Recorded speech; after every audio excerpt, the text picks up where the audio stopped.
कैकेयी मंथरा संवाद। कैकेयी रानी तो राम के राज्याभिषेक की सब तैयारियां करा रही थी। उनकी खुशी का पारावार ना था। वो तो राम जी से अपने पुत्र भरत से भी ज्यादा स्नेह करती थी। चारों ओर खुशी का वातावरण था। ऐसे में मंथरा बड़ी दुखी मन और मुंह लटकाकर रानी के सम्मुख पहुंची तो उसे देख कैकेयी रानी ने हंसकर कहा, अरे ओ मंथरा, तू इतनी उदास क्यों है? अयोध्या के सब नर नारी तो खुशी संभाल नहीं पा रहे हैं। पर कैकेयी की बात सुनकर मंथरा कुछ नहीं बोली। लंबी उसां से भरकर त्रिया चरित्र दिखाती हुई आंसू ढरकाने लगी। रानी हंसकर कहने लगी, तेरी बड़ी लंबी जुबान है। लगता है तुझे आज लक्ष्मण ने कुछ सीख दी है, तभी तू ऐसी लंबी सांस छोड़ रही है। अरे कुछ बोलती क्यों नहीं? अरे श्री राम, राजा, लक्ष्मण, भरत और शत्रुघ्न सब कुशल तो हैं। इतना सुनते ही वो तो जोर जोर से विलाप करने लगी। कैकेयी ने उससे विलाप का कारण पूछा। मंथरा कटु स्वर में बोली, रानी, मेरी आंखें आने वाले दुर्दिनों को देख रही हैं, इसलिए मैं आंसू बहा रही हूं। वो दिन दूर नहीं जब तुम स्वयं एक दासी की भांति महल के एक कोने में बैठकर आंसू बहाती नजर आओगी। राम के राजा बनते ही तुम्हारा संपूर्ण वैभव और प्रभुत्व कौशल्या द्वारा धूमिल हो जाएगा। अभी भी समय है, संभल जाओ, अन्यथा कुछ शेष नहीं बचेगा। नहीं नहीं, ऐसा कदापि नहीं होगा। मेरा राम मुझे बहुत प्रेम करता है। तुम व्यर्थ में ही राम पर दोषारोपण कर रही हो। उसने कौशल्या और मुझ में कभी कोई अंतर नहीं समझा। भरत को तो वो अपने से भी अधिक प्रेम करता है। तुम विश्वमन करके मुझे भ्रमित मत करो।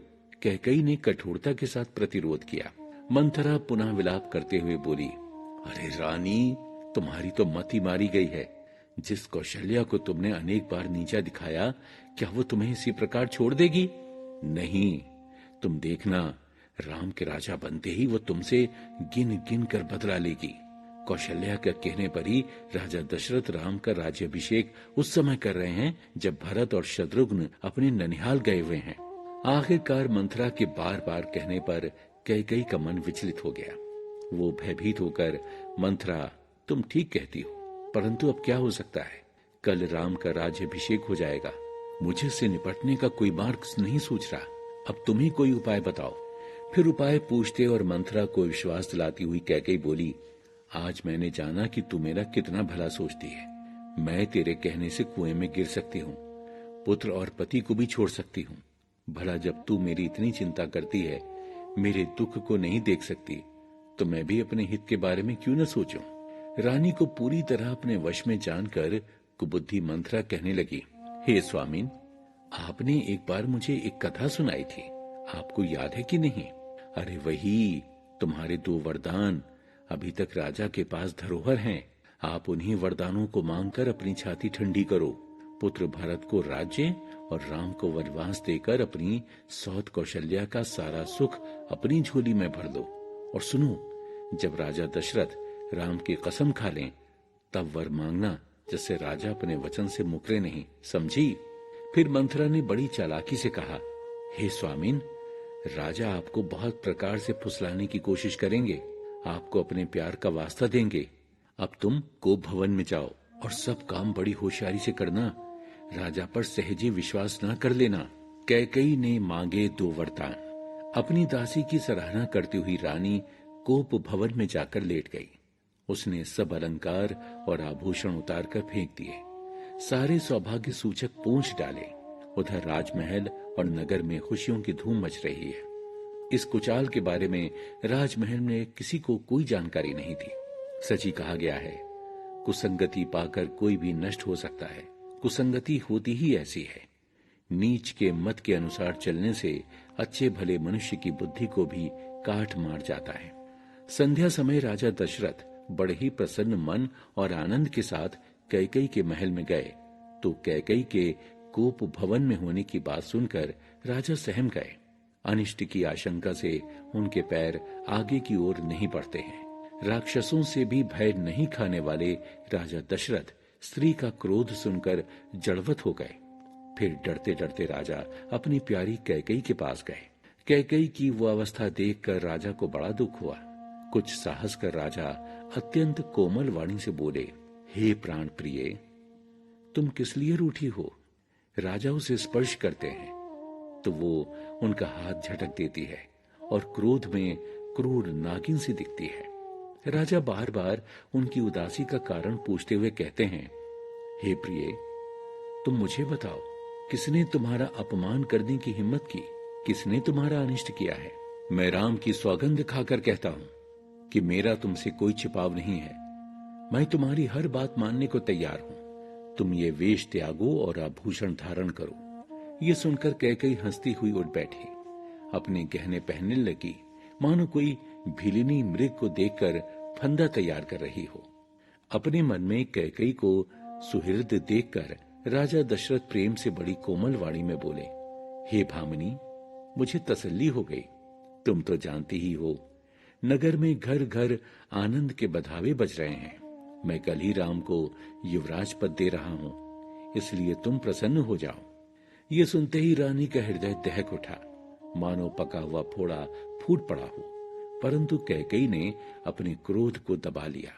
भले ही राजा नीति निपुण है, पर त्रिया चरित्र भी तो अतः समुद्र है। फिर रानी कपटपूर्ण प्रेम बढ़ाकर नेत्र और मुंह मोड़कर हंसती हुई बोली, हे प्रियतम, आप बहुत भुलक्कड़ हैं। हमेशा मांग मांग तो कहते हैं, पर देते कभी कुछ नहीं। याद हो तो आपने कभी मुझे 2 वरदान देने को कहा था, लेकिन आज तक नहीं दिया। राजा हंसकर बोले, मैं तुम्हारा इशारा समझ गया। भले ही 2 के बदले 4 वर मांग लो। रघुकुल में तो ये रीति सदा से चली आई है कि हमारे प्राण भले ही चले जाएं, पर वचन देकर नहीं मुकरते। रानी ने अच्छा अवसर देख तुरंत कहा, ऐसी बात है तो स्वामी सुनो। 1 वर में तो मेरे भरत को राज तिलक दीजिए और दूसरे वर में राम को 14 वर्ष का वनवास दीजिए। ये सुनते ही राजा सहम गए। उनसे कुछ कहते नहीं बना। राजा के चेहरे पर हवाइयां उड़ने लगी। चेहरे का रंग उड़ गया, मानो ताड़ के पेड़ पर बिजली गिर गई हो। अपने माथे पर हाथ रखकर राजा ऐसे सोच करने लगे, मानो क्या सोचा था और क्या हो गया। राजा का ऐसा बुरा हाल देखकर दुर्बुद्धि कैकेयी क्रोधित होकर बोली, किस बात का शोक है आपको? क्या भरत आपका पुत्र नहीं है? क्या मैं आपकी अर्धांगिनी नहीं हूं, जो मेरी बात सुनते ही तुम्हें आघात लगा? अरे देना है तो दीजिए, नहीं तो मना कर दीजिए। फिर कुछ पल के इंतजार के बाद वो बोली, वर कोई मैंने नहीं मांगे थे, आप ही ने हट करके देने को कहा था। अब मन नहीं है तो भले ही मत दीजिए। कुछ देर बाद राजा दशरथ ने अपने नेत्र खोले और दुखी स्वर में कहना शुरू किया, भरत और श्री राम तो मेरी 2 आंखें हैं। मैं सबके सामने भरत को राज्य अवश्य दे दूंगा। राम को राज्य का कोई लोभ लालच नहीं है। भरत युवराज हो जाएगा। अब उसका त्याग दो और दूसरे वर के बदले तुम कोई और वर मांग लो। राजा दशरथ की बात सुनकर रानी कैकेयी निराश होकर बोली, ऐसे ही करना था तो तोड़ दीजिए अपनी प्रतिज्ञा। मैं कुछ नहीं कहूंगी। कैकेयी के मर्म भेदी वचन सुनकर राजा ने कहा, इसमें तेरा कोई दोष नहीं, मेरा ही दुर्भाग्य है। आज तेरी बुद्धि पर पत्थर पड़े हैं जो तू ऐसा बोल रही है। अरे भरत तो भूल कर भी राजपद नहीं चाहते। ये सब मेरे पापों का परिणाम है जो विधाता सब प्रकार से विपरीत हो गए हैं। राजा दशरथ का शाप। क्रोध और पीड़ा से छटपटाते हुए राजा दशरथ ने कैकेयी के लिए शाप स्वरूप जो वचन कहे, उनका तुलसीदास जी ने बड़ा मार्मिक वर्णन किया है। सुबस बसी ही फिर अवध सुहाई, सब गुण धाम राम प्रभुताई। करही हही भाई सकल सेवकाई, होई ही तिहु पुर राम पड़ाई। तोर कलंको मोर पछिताऊ, मुहुए हूं ना मिटी ही ना जाई ही काऊ। अब तो ही नीक लाग करी सोई, लोचन ओठ बैठो मुंह कोई। जब लागी जियों कहूं कर चोरी, तब लागी जनी कछु कहसी बहोरी। फिरी पछि तहसी अंत अभागी, मारसी काई नहारू लागी। अर्थात तेरे द्वारा उजाड़ी हुई ये सुंदर अयोध्या फिर से भली भांति बसेगी और समस्त गुणों के धाम श्री राम जी की प्रभुता होगी। सब भाई उनकी सेवा करेंगे और तीनों लोकों में श्री राम का यश फैलेगा। केवल तेरा कलंक और मेरा पछतावा मरने पर भी नहीं मिटेगा।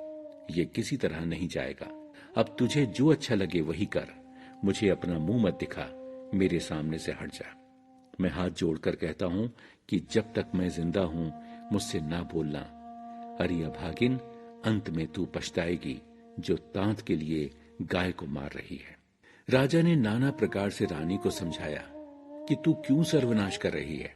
रानी कुछ बोल ही नहीं रही है, मगर अपनी जिद पर डटी रही। दशरथ एक पल के लिए भी नहीं सोए। विलाप करते करते राजा को सवेरा हो गया।